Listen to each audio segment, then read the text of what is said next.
আল্লাহ এত সুন্দর করে মানুষ বানিয়েছেন, এত আদর করে মানুষ বানাইলেন। ওই আল্লাহ বলে এই মানুষগুলো আমার সবচেয়ে পছন্দের, সবচেয়ে প্রিয় সৃষ্টি। আইয়ুহাল্লাযীনা আমানু সাল্লু আলাইহি ওয়া সাল্লিমু তাসলিমা। আল্লাহুম্মা সাল্লি আলা সাইয়্যিদিনা মুহাম্মাদ ওয়া আলা আলি সাইয়্যিদিনা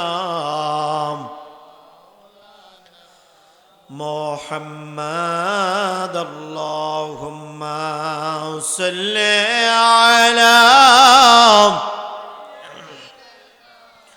মাওলানা ওয়া আলা আলি সাইয়্যিদিনা।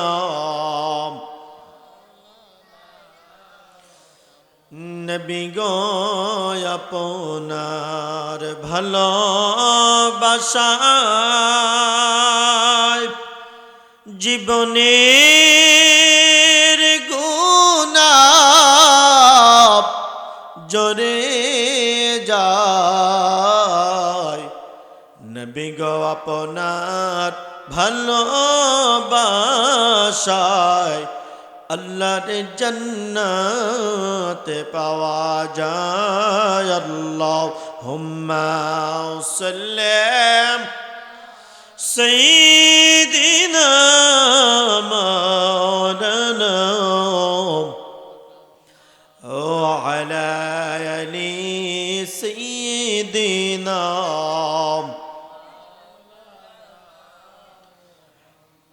আলহামদুলিল্লাহ, আজ ঐতিহ্যবাহী মাহাদিয়া দরবারে শরীফের উরুস মুবারক ফিরে কামেল মুর্শিদ বরহক হযরত মাওলানা মাহদুল্লাহ খন্দকার সাহেব ও উস্তাদুল উলামা ফিরে কামেল মুর্শিদ বরহক আলহাজ হযরত মাওলানা মুফতি কাফায়াতুল্লাহ খন্দকার সাহেব রাদিয়াল্লাহু তাআলা আনহু, তিনাদের স্মরণে আজকের উরুস মাহফিল। বলেন না মারহাবা।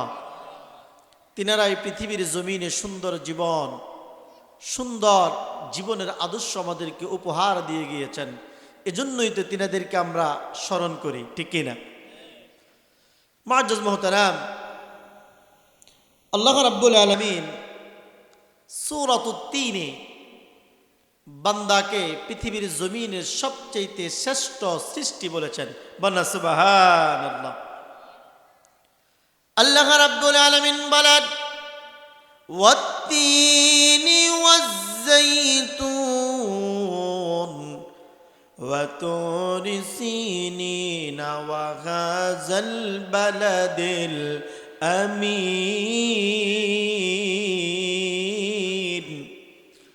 আল্লাহ রাব্বুল আলামিন বলেন ওই তিন ফলের কসম, ওয়াজ-জাইতুন, জাইতুন ফলের কসম, ওয়াতুর সিনিনা, তুর পাহাড়ের কসম, ওয়াহাজাল বালাদিল আমিন, নিরাপদ মক্কা নগরীর কসম। বলেন সুবহানাল্লাহ। আল্লাহ তাআলা বলেন একটা দুইটা তিনটা নয়, আমি আল্লাহ রাব্বুল আলামিন সূরা ৩ এর মধ্যে চারটা কসম করলাম তুমি বান্দাকে একটি কথাই শুধুমাত্র বলার জন্য। বলেন সুবহানাল্লাহ। আল্লাহ রাব্বে কারীম, কি এমন কথা, কি এমন কথা, কি এমন বিষয় আপনি আমাদেরকে জানাবেন যেটা জানানোর জন্য একটা দুইটা তিনটা নয়, আপনি আল্লাহ চারটা কসম করে ফেলেছেন। বলেন সুবহানাল্লাহ। আল্লাহ দুনিয়ার জমিনের মধ্যে যখন কোনো একটা বিষয় নিয়ে কারোর সাথে আমরা আলোচনা করি, যখন সে আমাদের কথাটা বিশ্বাস করতে চায় না, ও মাবুদ, আমরা তখন আপনার নাম নিয়ে শপথ করে বলি, আল্লাহর কসম এই কাজটুকু তুমি বিশ্বাস করো, ঠিক কিনা? আল্লাহ আপনি আমাদেরকে কোনো কিছু জানাবেন, কোনো বিষয় জানাবেন, আল্লাহ এটার জন্য তো আপনার কসম খাওয়ার প্রয়োজন নাই। আপনি আল্লাহর তো শপথ করার প্রয়োজন নাই, আপনি আল্লাহ যা বলবেন তাই নির্ধারিত, সেটা মানাই আমাদের জন্য নির্ধারিত। কিন্তু আল্লাহ রাব্বুল আলামিন কি এমন বিষয় আমাদেরকে বলবেন, সেটা বলার জন্য আল্লাহ তাআলা চারটা নিয়ামতের কসম করে ফেলেছেন। আল্লাহ রাব্বুল আলামিন বলেন, লাকাদ খালাকনাল ইনসানা ফি আহসানি তাকওয়িম। ও দুনিয়ার জমিনের বান্দা, শুনো শুনো শুনো শুনো, তোমাদেরকে বলি আমি আল্লাহ রাব্বুল আলামিন, চারটা কসম করে তোমাদেরকে বলি, আমি আল্লাহ তাআলা এই দুনিয়ার জমিনের মধ্যে যা কিছু বানাইলাম, সব কিছুর মধ্যে আমি আল্লাহ রাব্বুল আলামিন সবচাইতে সুন্দর করে তোমাকে বানাইছি। সুবহানাল্লাহ। আল্লাহ রাব্বুল আলামিন বলেন, তুমি পাহাড়ের সামনে যাও আর উঁচু পাহাড়ের দিকে তাকিয়ে তুমি তোমার মালিকের শুকরিয়া আদায় করো, আর জবানে বলো, আল্লাহ এত সুন্দর পাহাড় আপনি কিভাবে বানাইলেন, কিভাবে পাহাড় দাঁড়িয়ে আছে সাগর মহাসাগরের সামনে। সাগর মহাসাগরের সামনে গিয়ে তুমি তোমার রবকে স্মরণ করো আর তোমার রবের শুকরিয়া আদায় করো, আর বলো, আল্লাহ এত সুন্দর সাগর, এত সুন্দর মহাসাগর আপনি কিভাবে বানাইলেন। ও বান্দা, শুনো শুনো শুনো, এই সাগর মহাসাগর তোমার কাছে সুন্দর মনে হয়, ওই পাহাড় পর্বত তোমার কাছে সুন্দর মনে হয়। ও বান্দা, শুনো শুনো শুনো, আমি আল্লাহ রাব্বুল আলামিনের কাছে সাগর মহাসাগর পাহাড় পর্বত সুন্দর নয়, আমি আল্লাহর কাছে সুন্দর সব চাইতে হলো দুনিয়ার জমিনের মানুষ। বলো সুবহানাল্লাহ।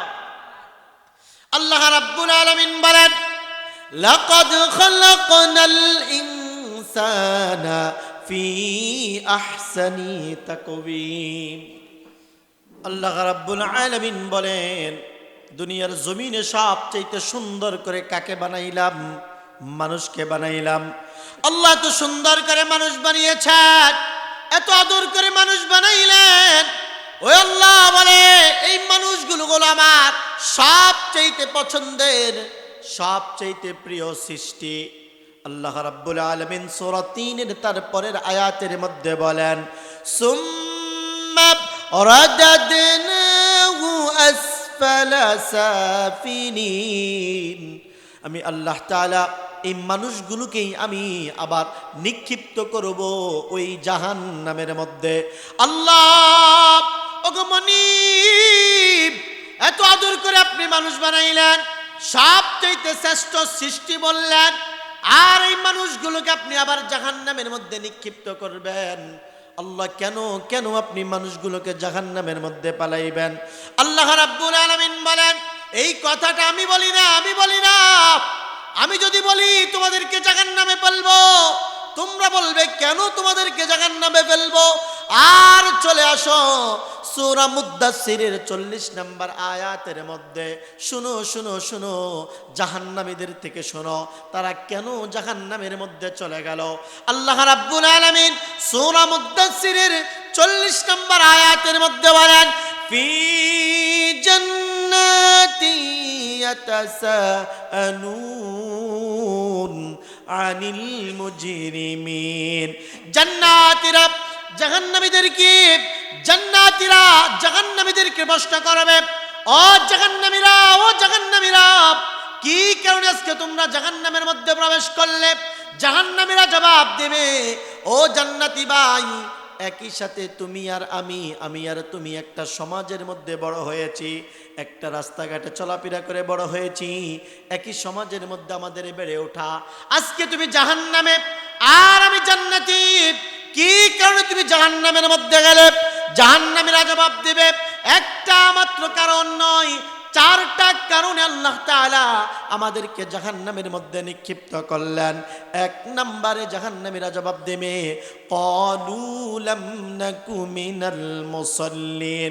ও জান্নাতি ভাই, আমার জাহান্নামে আসার 1 নম্বর কারণ, দুনিয়ার জমিনের মধ্যে তুমি ছিলে নামাজি, আমি নামাজি ছিলাম না, নামাজ আদায় করতে পারি নাই, নামাজের কাতার গিয়ে হাজির হইতে পারি নাই। তুমি আর আমি একই দোকানে বসা ছিলাম, আজান শুনে তুমি মসজিদে চলে গেছো, আমি দোকানের মধ্যে বসা ছিলাম। ক্বালু লাম নাকু মিনাল মুসাল্লিন, নামাজি হতে পারি নাই, নামাজি হতে পারি নাই।